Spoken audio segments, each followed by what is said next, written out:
আসসালামু আলাইকুম এভরিওয়ান, পদ্মার আড়ালে সবাইকে স্বাগতম। দেশ ও দেশের বাইরে যে যেখানে আছেন, আল্লাহর রহমতে সবাই ভালো আছেন। আলহামদুলিল্লাহ, আমরাও ভালো আছি।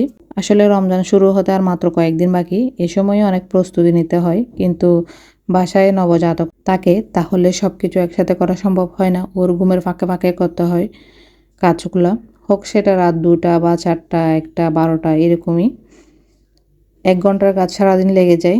সে সাথে আজকে আমি অনেকগুলো পেঁয়াজ কেটে নিয়েছি। আসলে আমি কাটি নাই, আমার আম্মু কেটে দিয়েছে সবগুলা। যেহেতু মা চলে যাওয়ার সময় হচ্ছে, সেজন্য আগে থেকে রমজানের সব কাজ গুছিয়ে দিয়ে যাচ্ছে। অনেকগুলো পেঁয়াজ কেটে নিয়ে এবার বক্স বক্স করে রেখে দিচ্ছি রমজানের জন্য। সে সাথে কিছু পেঁয়াজ বেরেস্তা করে নিব। পেঁয়াজ বেরেস্তা সব রেডি হয়ে গেছে। এভাবে পুরো রমজান মাসের জন্য আমি ফ্রোজন করে রাখতেছি, যে পোলাও, রোস্ট, কোরমা যেগুলো বানানো হয় এখানে সবগুলোতে দিতে পারি যেন। এবার বক্সের মধ্যে ভরে আমি নর্মালি ফ্রিজে রেখে দেব। যখন আমি সময় পাই তখন কিছু না কিছু কাজ করার চেষ্টা করি। বক্স ভরা হয়ে গেছে, এখন ফ্রিজে রেখে দিচ্ছি। সে সাথে বাজার থেকে অনেকগুলো ধনিয়া পাতাও নিয়ে এসেছি। প্রথমে এগুলা বেছে পরিষ্কার করে নিয়েছি। তারপর হাতার মধ্যে নিয়ে ভালো করে এক এক করে একদম ভালো পরিষ্কার করে, যেন বালি না থাকে, এভাবে ধুয়ে নিব। বাচ্চা ঘুমানোর পাশাপাশি তখন এই ছোট ছোট কাজগুলো করি। কখনো ইফতার সেহরির জন্য কিছু রান্না করে ফ্রিজে সংরক্ষণ করি, কখনো বাজারের লিস্ট বানিয়ে নিই, আবার কখনো ঘর গুছিয়ে কাজ করে নিই। এভাবে আমার রমজানের প্রস্তুতি চলতেছে। ধনিয়া পাতাগুলো আমি ভালো করে ওয়াশ করে নিয়েছি একদম, যেন কোনো বালি বা ময়লা না থাকে।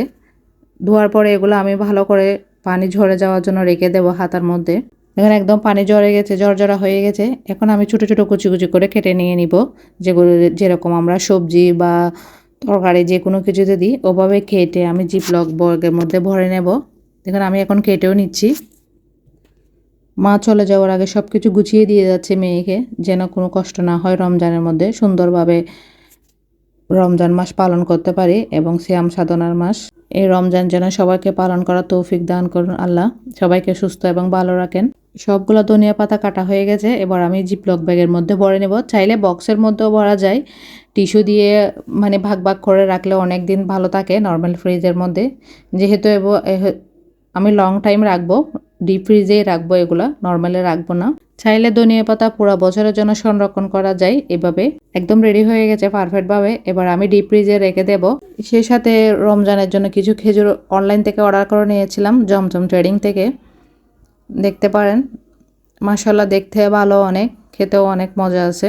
আমার ছোট্ট ভিডিওটা যদি ভালো লাগে বেশি বেশি শেয়ার এবং লাইক করবেন, সাবস্ক্রাইব করবেন।